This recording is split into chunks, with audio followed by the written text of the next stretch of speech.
Bismillahirrahmanirrahim. Assalamualaikum warahmatullahi wabarakatuh.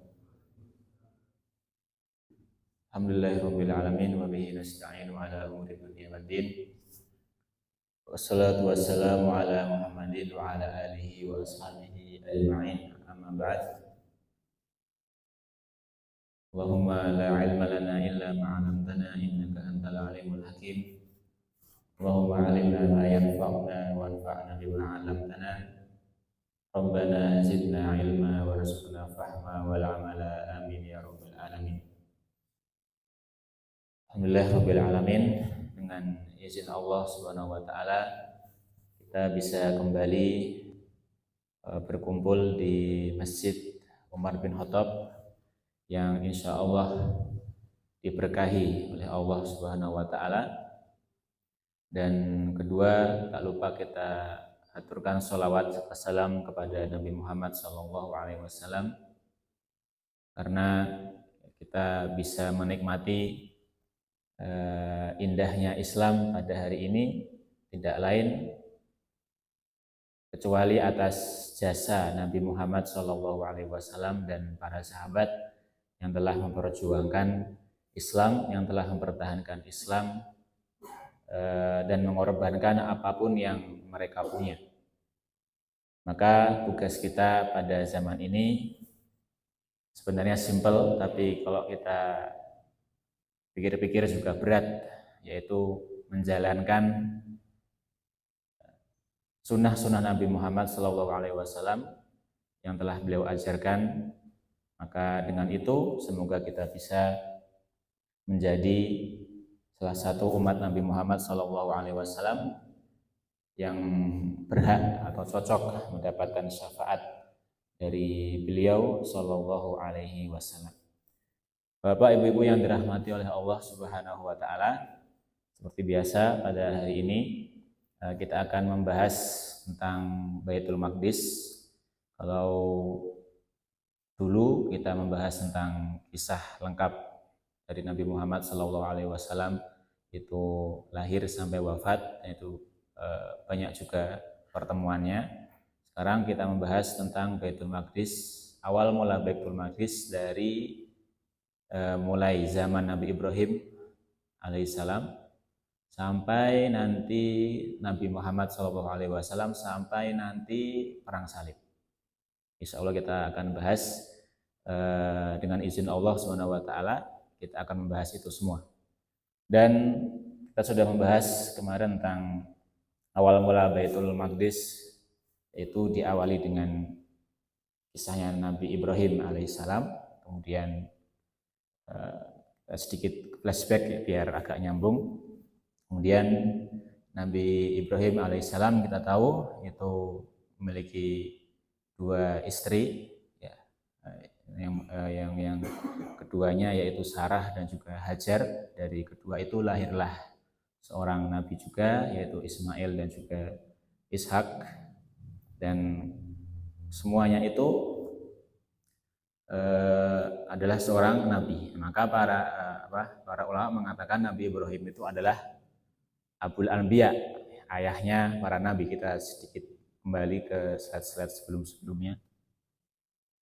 Ini kita lihat ada Nabi Ibrahim, kemudian ada istrinya Sarah dan juga Hajar. Karena nanti di pertemuan hari ini insya Allah saya akan menyebutkan beberapa nama biar nanti nyambung, kita sedikit flashback. Dari Hajar ini melahirkan Nabi Ismail. Kemudian dari Sarah itu lahir Ishak alaihissalam, dan keduanya Nabi Ismail dan juga Nabi Ishak.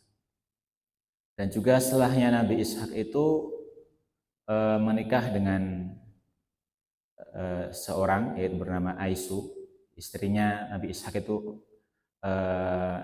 nanti tidak disebutkan di buku yang kami pelajari, tapi intinya itu melahirkan Aisu dan juga Yakub.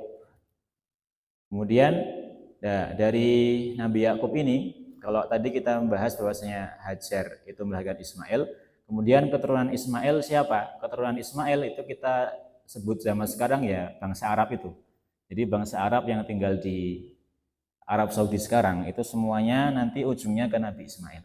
Karena eh, Nabi Ishak itu dilahirkan bukan di Arab Saudi, tapi di kota suci, yaitu di Baitul Maqdis. Nah, maka di sini Yakub itu nabi juga, itu mempunyai 4 istri, ada Balha, ada Zulfa, ada Rohil, ada Laya. Tentunya ini tidak kita temukan dalam Al-Quran, tidak ada nama-nama ini, tapi kami temukan di tafsir dan cerita-cerita dari Bani Israel.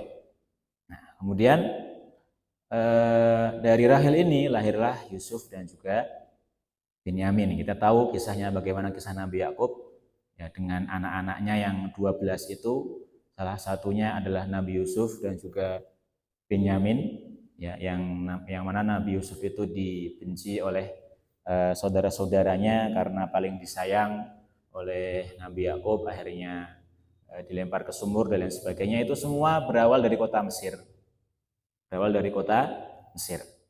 Kemudian, nah, sebenarnya Bani Israel itu kan dari bahasa Arab, artinya Banu Israel atau Abna'u Israel, atau Bani Israel itu keturunan Israel itu berawal dari 12 anaknya Nabi Yakub ini.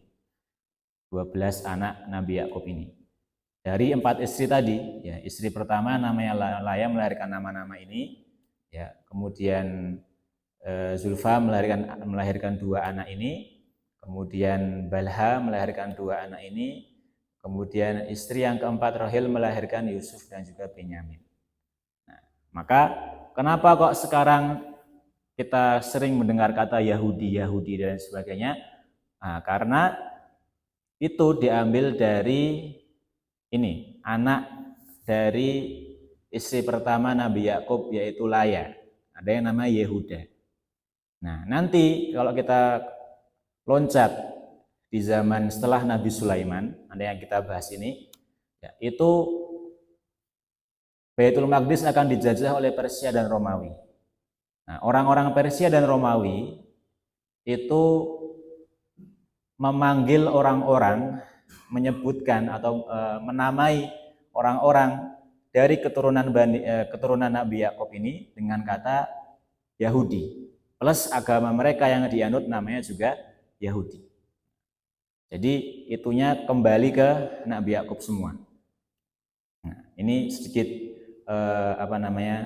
kembali ke pembahasan yang kemarin, karena yang akan kita bahas ini itu akan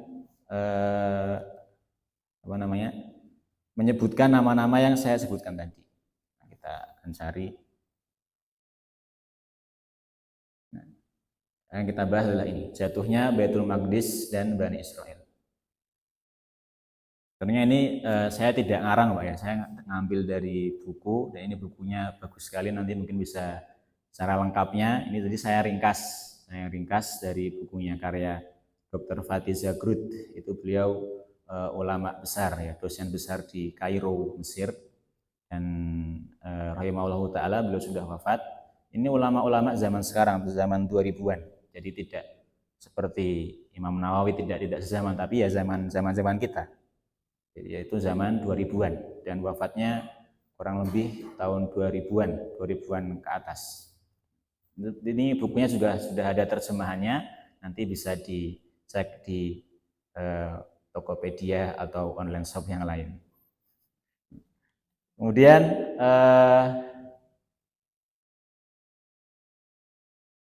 jadi kita tahu bahwasanya Baitul Maqdis itu adalah kotanya para nabi, dari mulai Nabi Ibrahim, kemudian Nabi Ismail, Nabi Ishak, kemudian ada Nabi Yakub. Nabi Yakub melahirkan 12 anak, salah satunya adalah Yusuf dan juga Binyamin, bukan nabi ya, yaitu ada Yusuf. Kemudian berapa tahun kemudian, ratusan tahun kemudian ada Nabi Daud, ada Nabi Sulaiman ya, dan lain sebagainya, ada Nabi Yusa bin Nun dan lain sebagainya. Dan itu banyak sekali nabi-nabi yang tidak kita ketahui.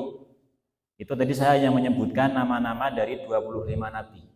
Banyak sekali ternyata kalau kita baca tafsir Al-Quran itu disebutkan banyak sekali nabi-nabi dari Bani Israel yang tidak kita ketahui namanya.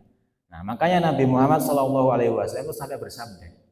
Beliau bersabda, hadisu an bani Israil wala haraj. Ceritakanlah kisah, ambillah kisah dari kisah-kisah Bani Israel, dan itu tidak ada masalah.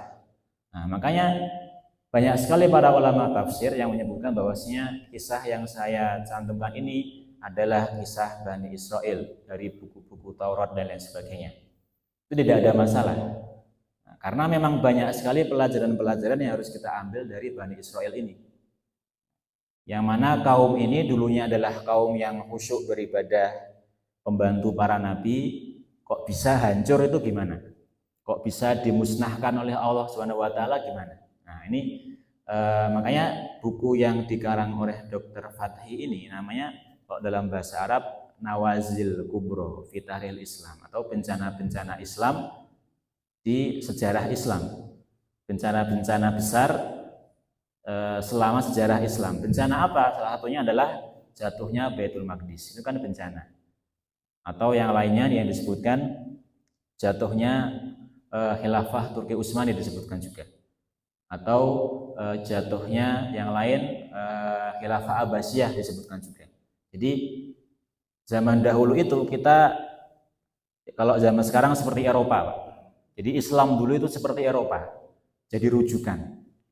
Orang-orang Eropa dulu mau apa-apa, mau ngambil ilmu ke Turki Utsmani, ke Abbasiyah, ke Baghdad untuk mencari ilmu, rujukannya di sana.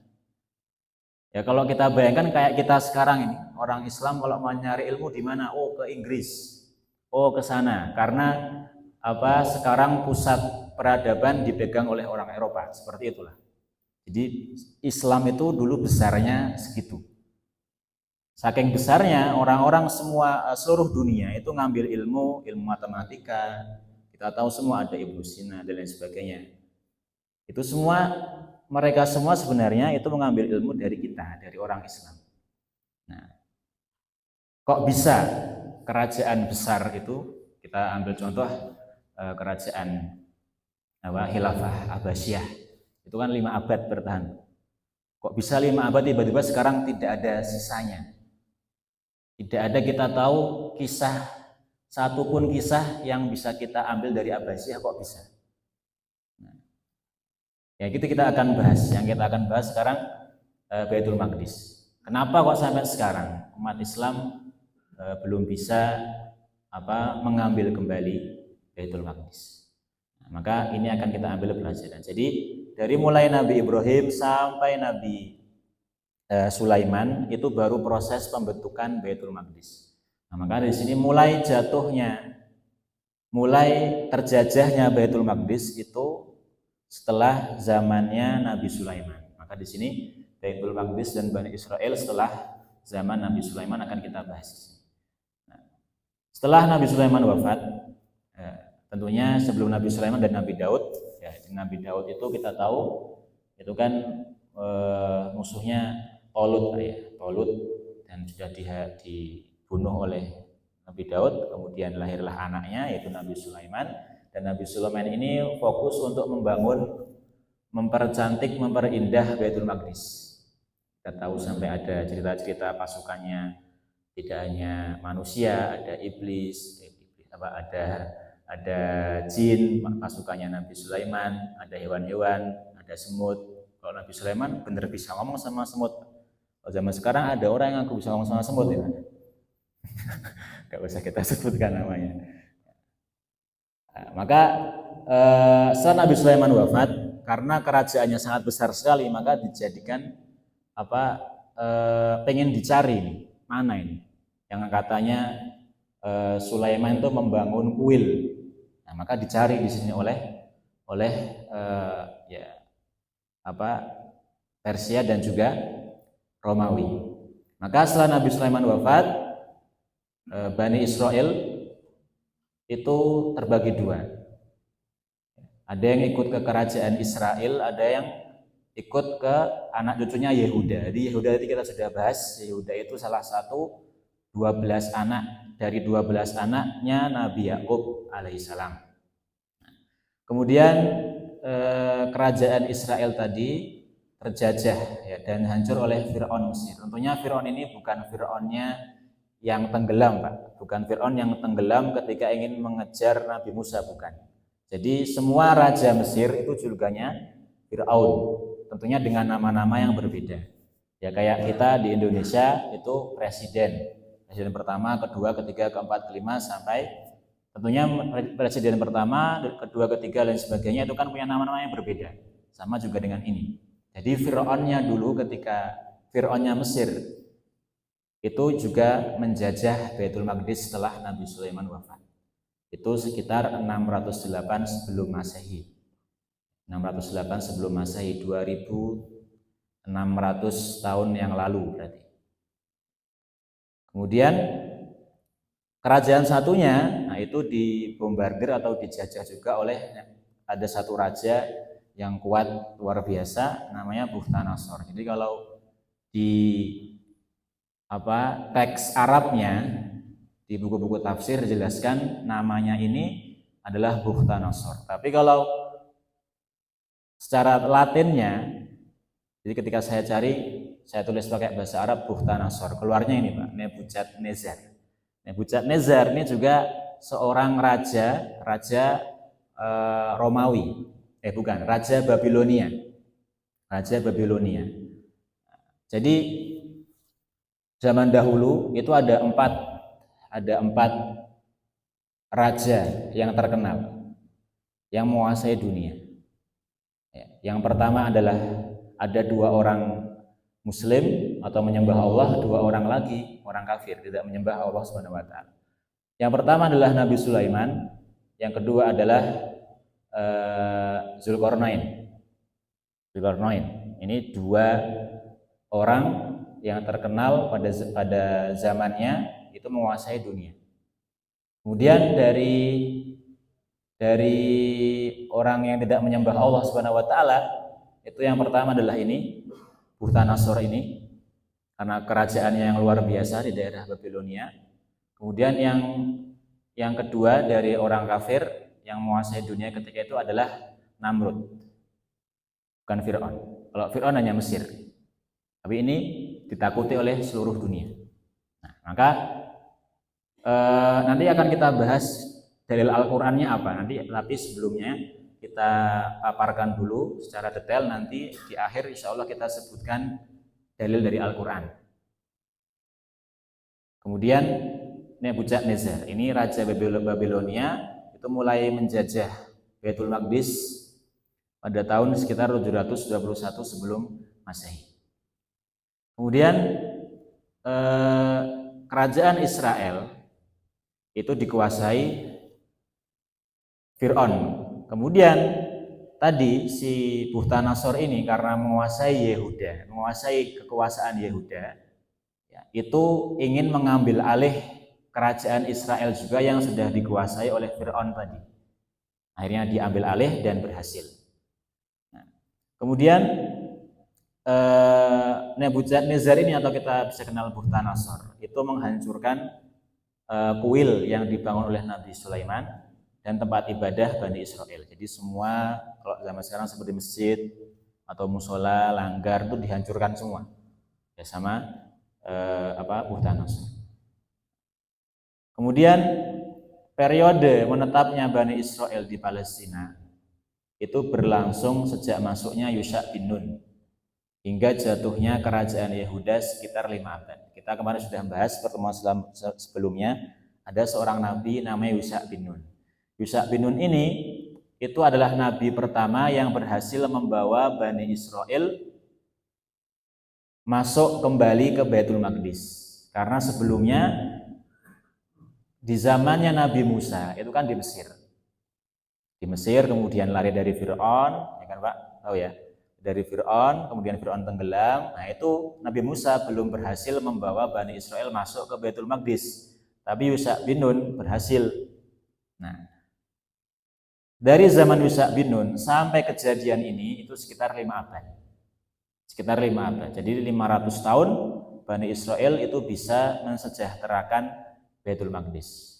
Ya, dari mulai zaman Nabi Sulaiman dan lain sebagainya. Ini kemudian, nah ini kita akan bahas dalilnya. Nah ini jadi dalil Al-Quran yang menjelaskan hancurnya Bani Israel. Kita baca dulu ayatnya. Ini di surat Al-Isra ya. Bismillahirrahmanirrahim. Wa qadayna ila bani Israil fil kitabi la tufsiduna fil ardi marrataini wa la ta'lunna 'uluwan kabira fa idza jaa wa'du ulahuma ba'athna 'alaikum 'ibadan lana uli ba'sin syadidin fajasu ila al-diyar wa kana wa'dan maf'ula summa radadna lakumul karrata 'alaihim wa amdadnakum bi amwalin wa banina wa ja'alnakum aktsara nafira in ahsantum ahsantum li anfusikum wa in asatum falaha fa idza jaa wa'dul akhirati liyasu'u wujuhakum wa liyadkhulul masjida kama dakhuluhu awwala marrah wa liyutabbiru ma 'alau tadbira. Nah, ini dari mulai ayat ini wa qadaina ila bani Israil, kami sudah menetapkan kepada Bani Israel fil kitab, dalam kitab kami. Mereka la tufsidunna fil ardi marratain. Mereka itu sudah ditakdirkan oleh Allah Subhanahu wa taala akan membuat kerusakan di bumi ini 2 kali. Tentunya kenapa hanya disebutkan 2 padahal Bani Israel sudah banyak sekali membuat kerusakan, karena 2 ini kerusakan yang sangat besar di antara kerusakan-kerusakan yang lain. Kerusakannya apa? Yang pertama nanti akan kita jelaskan di slide selanjutnya. Jadi intinya, kenapa kok Bani Israel itu bisa dikatakan hancur atau dimusnahkan oleh Allah Subhanahu wa taala? Dan juga Baitul Maqdis. Karena Bani Israel ketika itu di zamannya Yusha bin Nun mereka tinggal di Baitul Maqdis. Tapi karena mereka selama di Baitul Maqdis itu bukan malah ibadah khusyuk, tapi malah mereka mengingkari nikmat Allah, kemudian membunuh para nabi, tidak mengikuti syariat-syariat nabi mereka, maka Allah hancurkan. Nah, maka kalau kita sebagai umat Nabi Muhammad SAW tidak mengikuti syariat beliau, kemudian malah menghina syariat Nabi Muhammad SAW, kemudian bikin syariat baru, naudzubillahi min dzalik, nah maka kita tinggal tunggu saja. Kita tinggal tunggu saja, karena Allah Subhanahu wa taala tidak mungkin membiarkan orang-orang yang memusuhi nabi-nabinya dibiarkan begitu saja di dunia atau di akhirat. Buktinya ini Bani Israel. Nah, wala ta'ulunna 'uluwan kabira, dan kalian akan sombong di muka bumi ini. Dan juga karena mereka mungkin merasa bahwasanya semua nabi itu ada di darah kami, di darah Bani Israel, maka mereka sombong. Sombongnya apa? Dengan tidak mengikuti syariat para nabinya. Nah, maka di sini dijelaskan di ayat setelahnya fa idza jaa wa'du ulahuma. Ini diterangkan detail oleh Allah Subhanahu wa taala. Merusak di bumi 2 kali. Yang pertama apa? Fa idza jaa wa'du ulahuma. Ketika sudah datang janji Allah yang pertama. Jadi kalau kita lihat di set setelahnya, itu Bani Israel membuat 2 kerusakan besar. Tentunya di sini ketika kami baca tafsir ayat ini, itu banyak sekali perbedaan pendapat. Apa 2 kerusakan yang dilakukan Bani Israel? Ada yang mengatakan yang pertama karena mereka itu membunuh nabi. Ya, kalau kita tahu Nabi Muhammad SAW itu juga sudah berapa kali mau dibunuh oleh orang Quraisy, tapi Allah menggagalkannya. Tapi di sini Bani Israel berhasil, makanya dihancurkan oleh Allah Subhanahu wa taala. Kalau seandainya mungkin walau alam bisawab ketika itu Quraisy itu berhasil melukai Nabi Muhammad SAW, maka mungkin sekarang bangsa Arab nggak ada, mungkin.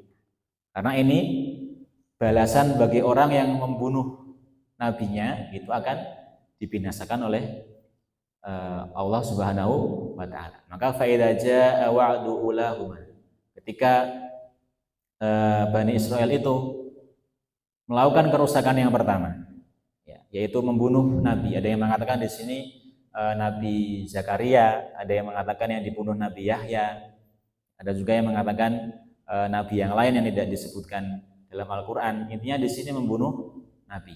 Maka kalau di buku ini ya itu kerusakan pertama itu karena mereka melakukan pembunuhan kepada Nabi Irmia.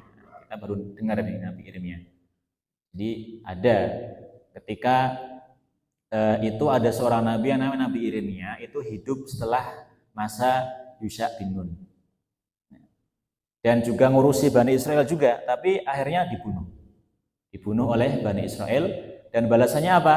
Ba'asna alaikum ibadan lana, kita kirimkan kepada mereka, kepada Bani Israel, ibadan lana, salah satu dari hamba-hamba kami. Jadi cara Allah membinasakan Bani Israel karena kesalahan mereka yang pertama ini, bukan Allah mengazab seperti kaumnya Nabi Lut, bukan. Tapi Allah kirimkan satu orang, satu negara yang mereka ahli perang, kuat-kuat untuk menjajah Bani Israel. Siapa mereka? Nah, ini yang tadi saya sebutkan, yaitu adalah Bukhtanasor tadi. Jadi Allah mengirimkan orang yang namanya Bukhtanasor ini. Itu untuk membawa pasukannya, pasukan Babilonia itu dibawa ke Baitul Maqdis dan menjajah semua penduduk Bani Israel. Tapi ada yang mengatakan juga bahwasanya yang diutus oleh Allah Subhanahu wa taala untuk menghancurkan Bani Israel ketika itu adalah si Jalut tadi. Tapi kalau di buku ini dijelaskan bahwasanya mereka yang dikirim Allah Subhanahu wa taala untuk menghancurkan Bani Israel adalah Bukhtanasor tadi. Bukhtanasor itu yang apa? Menghancurkan Bani Israel.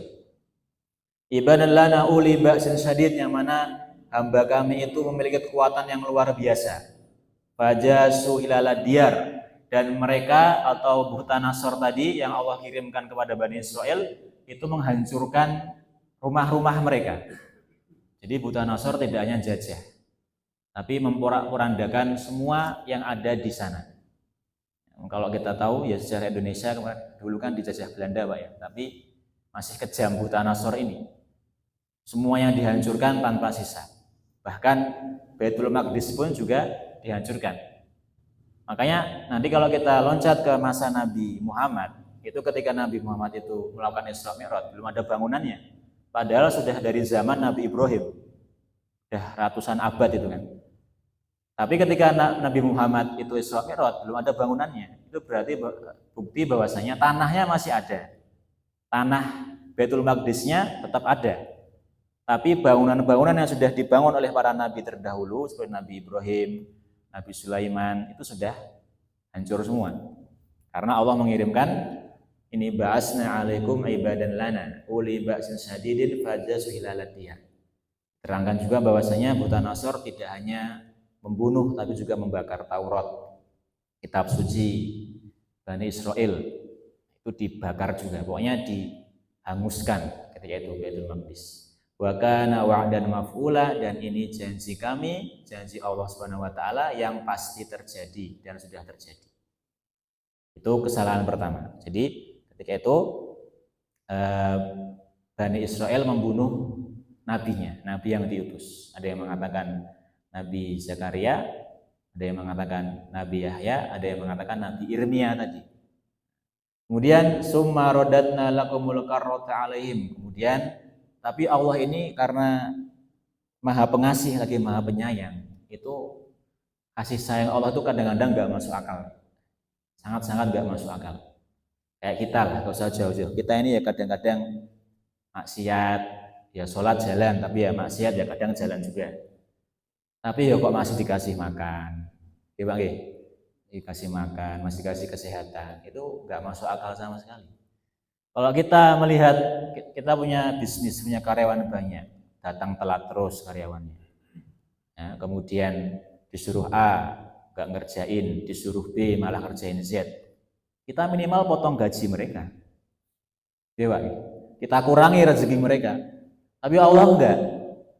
Kita ini kadang-kadang ya sholat telat, ya tepat waktu, kadang ngantuk pas sholat. Nah, maka kok ya bisa kita ini masih alhamdulillah masih kenyang, pulang ke rumah disambut oleh anak istri senyum dan lain sebagainya, itu kan apa, makanya maha pengasih lagi maha penyayang. Ini lebih gak masuk akal. Ini sudah membunuh Nabi, Pak.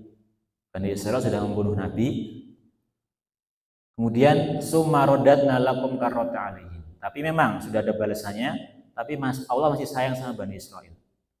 Summarodatna lakumul karrota alaihim. Kemudian kami kembalikan kejayaan kalian. Jadi tadi Bukhtanasor yang menjajah Baitul Maqdis itu juga akhirnya kalah juga. Walaupun itu termasuk Allah menyebutkan sendiri, Allah Subhanahu wa taala menyebutkan ibadan lana uli ba'sin syadid.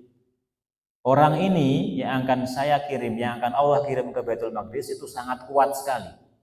Tapi sekuat-kuatnya seorang hamba pasti akan sepele di hadapan Allah Subhanahu wa taala. Maka Allah berkehendak Bukhtanasor dilenyapkan juga. Kemudian situ sisa-sisa Bani Israel yang masih ada kemudian kembali lagi. Maka di sini wa amdadna kum bi amwalin wa banin.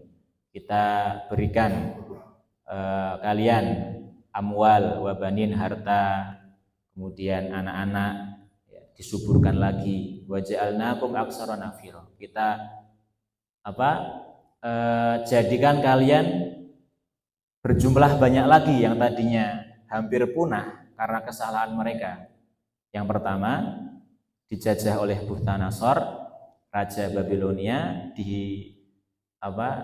jayakan lagi oleh Allah Subhanahu wa taala. Tapi ya, yang namanya orang, Pak, kadang-kadang kita ini sudah dikasih peringatan oleh Allah Subhanahu wa taala. Dengan sakit, dengan rezeki mampet dan lain sebagainya, tapi ketika sudah sehat, ketika sudah lancar rezekinya kadang-kadang lupa. Sama juga dengan Bani Israel ini. Maka di sini dilanjutkan, in ahsantum ahsantum li anfusikum. Kalau kalian wahai Bani Israel berbuat baik, maka kebaikan itu akan kembali kepada kalian juga. Maksudnya di sini apa? Para ulama tafsir mengatakan, sudah kami berikan lagi kepada kalian harta anak-anak. Kalau kalian setelah ini berbuat baik, menyembah Allah Subhanahu wa taala lagi, itu insya Allah akan kembali kepada kalian keuntungannya.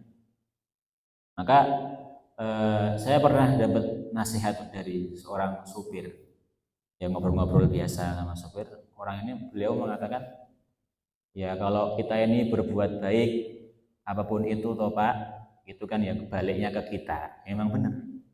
Jadi kebaikan yang kita lakukan itu akan semuanya kembali kepada kita.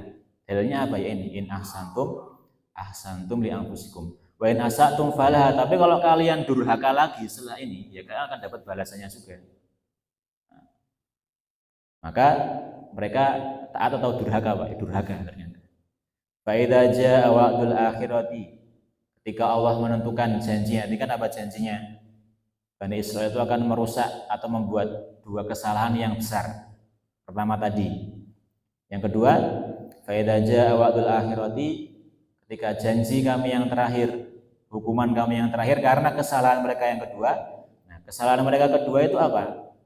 Kalau dalam buku ini yang saya baca, karya Dr. Fatih Zagreb itu yang kesalahan mereka yang kedua adalah pembunuhan Nabi Zakaria dan juga Yahya. Nah, jadi kalau kita sedikit membahas tentang Nabi Zakaria dan Yahya, kita tentunya mengenal keluarga Imron, Pak, yang sampai Allah Subhanahu wa taala itu menjadikan itu sebagai nama Al-Qur'an, Ali Imron. Apa artinya Ali Imron? Keluarga Imron.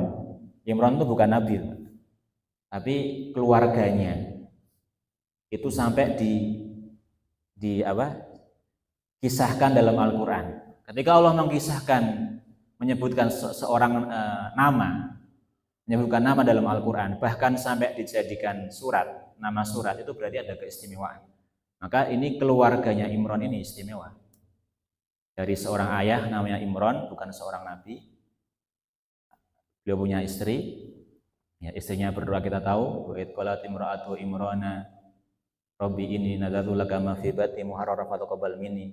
Itu kan ketika masih ada Baitul Maqdis. Jadi kisahnya istrinya Imran ini kan berdoa, ini nadartu laka ma fi batni muharraran fataqabbal minni. Ya Allah, saya bernadar apa yang ada di dalam perut saya ini semoga jadi muharrar. Muharrar itu apa? Muharrar itu adalah menjadi seorang yang berkhidmah ke masjid.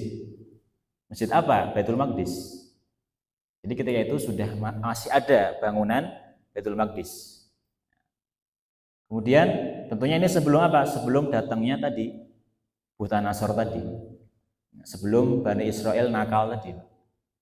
Makanya sudah itu lahirlah dari istrinya Imran ini itu Maryam. Padahal si ibunya pengen laki-laki karena agar menjaga Baitul Maqdis, tapi malah perempuan. Tentunya Allah lebih tahu daripada ibunya Maryam tadi. Akhirnya Maryam lahir. Nah, di Maryam ini siapa yang ngasuh, Pak? Zakaria. Zakaria apa pekerjaannya? Menjaga Baitul Maqdis. Jadi karena ibunya, karena Imran ini tahu, makanya dari zaman dahulu sampai sekarang ada yang namanya konsep titip. Titip kalau kita nggak ada waktu ngurus anak, banyak pekerjaan, yang namanya seorang ayah kan harus bekerja di luar. Kita nggak punya waktu ini ngurus anak. Kalau saya tinggal, kalau kita kayak Nabi Ibrahim nggak apa-apa. Gimana Nabi Ibrahim, Pak? Lahir Ismail ditinggal ke Baitul Maqdis. Jadi, kalau kita kan enggak. Nah, makanya lebih baik kita titipkan kayak Imran ini, kita titipkan ke Zakaria. Zakaria ketika itu menjadi penjaganya Baitul Maqdis, dititipkanlah Maryam di sana. Nah, maka Zakaria ketika mengasuh Maryam ini kaget juga. Sampai, loh ini kok dapat makanan dari mana? Kita tahu di surat Ali Imran juga, annal laki hada, kamu dapat dari mana ini makanan wahai Maryam? Qalat wa min indillah, ini dari Allah Subhanahu wa taala. Ini enggak normal berarti. Nah, maka Zakaria melihat Maryam itu juga pengen, wah saya juga pengen punya keturunan yang soleh seperti ini. Akhirnya berdoa, lahirlah Yahya. Jadi Maryam, Nabi Zakaria dan Nabi Yahya itu semuanya satu zaman. Dan nanti Maryam lahir siapa, Pak? Mary Isa. Nanti Isa ini yang terakhir menjaga kota Baitul Maqdis. Nanti kita kisahkan juga. Jadi ada Nabi Zakaria namanya. Kok ada pembunuhan? Gimana membunuhnya? Mungkin kita pernah dengar kalau Nabi Zakaria itu digergaji, Pak. Benar atau enggak, Pak? Ya, kalau saya baca itu ada kisahnya Nabi Zakaria itu digergaji oleh Bani Israel. Memang enggak masuk akal sama sekali Bani Israel. Maka gimana Nabi Zakaria itu dibunuh karena tadi difitnah sudah, mohon maaf, menghamili Maryam. Difitnah menghamili Maryam yang masih kecil. Difitnah menggoda Maryam. Ini kan Zakaria bersama Maryam ya di masjid ya. Loh, ini Maryam kok bisa hamil? Pasti ulahnya Zakaria. Nah, kasarnya seperti itu. Akhirnya dilaporkan ke raja, dan rajanya itu juga memang sudah benci sama Zakaria. Nah, makanya dicari, dijadikan buronan. Ketika ketemu ya tadi digergaji. Kemudian Yahya anaknya Zakaria juga sama nasibnya. Nah, kalau Yahya ini dibunuh karena ini banyak sekali perbedaan pendapat, karena ini saya baca di tafsir ayat ini. Kemudian ada yang mengatakan bahwasanya Yahya ini dibunuh karena melarang Raja Persia untuk menikahi seorang wanita yang mana itu adalah mahramnya. Yang namanya mahram nggak boleh dinikahi. Tapi akhirnya karena ditolak, dibunuhlah Yahya. Nah, ini kesalahan mereka yang kedua, dosa besar mereka yang kedua. Makanya di atas faidza jaa wa'dul akhirah, karena pembunuhan Nabi Zakaria dan Yahya, maka apa balasan Allah itu? Allah menjadikan liyasu wujuhakum. Allah mendatangkan, di dalam tafsirnya dikatakan Allah mendatangkan pasukan Persia yang luar biasa banyaknya, kemudian menghancurkan Bani Israel di zamannya Nabi Zakaria dan juga Yahya. liyasu wujuhakum, agar mereka itu malu. Jadi seperti yang terjadi sekarang, kita ketahui ya, Zionis Israel itu kan sekarang sudah kayak nggak punya muka. Bahkan sekarang Eropa pun sudah menghina habis-habisan Zionis Israel ini. Ini mungkin baru terjadi tahun sekarang. Bagaimana kita dengan mudahnya mengibarkan bendera Palestina di mana-mana tanpa takut, karena Eropa sudah banyak negara-negara Eropa yang melakukan itu, dan sekarang negara Israel kayak udah nggak punya muka. Ya sama seperti zaman dahulu ini, liyasu wujuhakum, agar kalian itu malu dengan wajah kalian, agar kalian itu merasa bahwa kalian itu banyak salah. Makanya bahkan orang-orang Israel pun sampai ingin yang namanya Netanyahu itu turun karena sudah nggak masuk akal pemerintahannya. Akhirnya apa? Liyasu wujuhakum, agar kalian tuh malu. Waliyadkhulul masjid, agar musuh-musuhmu atau orang-orang yang membantai kalian itu bisa masuk ke Masjidil Aqsa, masuk ke Baitul Maqdis. Kama dahulu awal marrah, seperti yang terjadi pada kesalahan kalian yang pertama tadi, yaitu apa? Bukhtanasor bisa masuk ke Baitul Maqdis. Dan terjadi lagi, waliyutabbiru ma'alau tadbiro, dan menghancurkan kalian semua sehancur-hancurnya. Nah, maka ini dua kesalahan yang dilakukan Bani Israel dan langsung dibalas oleh Allah SWT ketika itu juga. Maka di sini tadi penjelasannya, Bani Israel membuat dua kesalahan besar, kerusakan besar. Pertama, pembunuhan Nabi Irmia, kemudian pembunuhan Nabi Zakaria dan juga Yahya. Dan kedua-duanya langsung dibalas oleh Allah Subhanahu wa taala.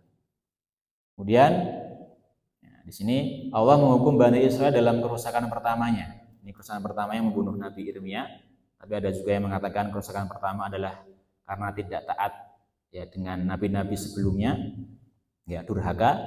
Dengan apa? Mengirim pasukan Babilonia yang dipimpin oleh Bukhtanasor atau bahasa Latinnya Nebukadnezar.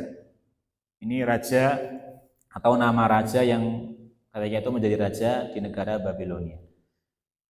Kemudian pada kerusakan kedua, Allah mengirimkan pasukan Persia, yang mana mereka tadi membunuh Nabi Zakaria dan Yahya. Dan kemudian ini saya sedikit cerita tentang zaman Nabi Isa, biar nanti pertemuan selanjutnya kita langsung bahas bagaimana Baitul Maqdis di zaman Nabi Muhammad. Sampai Abu Bakar, sampai Umar bin Khattab pembebasannya. Kemudian nanti pertemuan selanjutnya kita bahas insyaallah perang salib. Insyaallah taala, bismillah taala. Nah, ini kan zaman Persia. Berarti ketika selesai Nabi Zakaria Yahya, itu Baitul Maqdis full dikuasai oleh Persia. Ketika Persia ini berkuasa, maka agamanya juga sudah mulai berubah. Makanya ketika itu diutuslah Nabi Isa dari rahimnya Maryam. Kita tahu semua kisahnya, bagaimana Maryam difitnah dan sebagainya. Kita persingkat saja. Kemudian Nabi Isa menjadi nabi. Kemudian kita tahu bagaimana mukjizat Nabi Isa, karena ketika itu Persia itu baru terkenal dengan ilmu kedokteran. Ilmu kedokteran yang luar biasa.